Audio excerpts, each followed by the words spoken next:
Okay, today we're going to be talking about case head separation and why it happens. Okay, so here are two casings. This one is happy, all good, with the head right on there. And this one is one that we were shooting. They are way hotter than we probably should have, and it failed right there in the middle. What happens is the neck of your casing is going to be put all the way up into battery as it slams forward. So your case is going to look something like this. We'll put a projectile in there, and then your casing is going to come back. Now, if you have not sized it, odds are is your bolt will not go all the way forward, and that means a bad day. And I have a video on how to fix this here. Go check that out. But if you are sizing too aggressively, what can happen is there will be a little bit of space here. And this space can also result in sad things.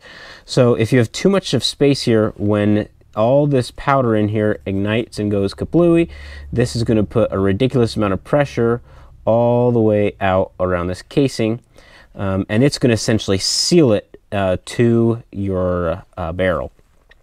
And then if there's any space back here, what's going to happen is it's going to stretch that brass backwards, and then over time the brass right here, either in the middle, sometimes it can happen kind of here more towards the head, is going to end up thinning out. So instead of a case wall looking something like this, if this is your case, your casing here, and this is the back of the case, it's going to look something like this.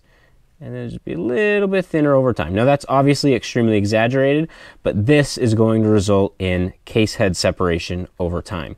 So the way that you solve for this, ideally your cases should not ever fail like this. You should never have a case fail like that. You're ideally going to have a case splitting at the neck.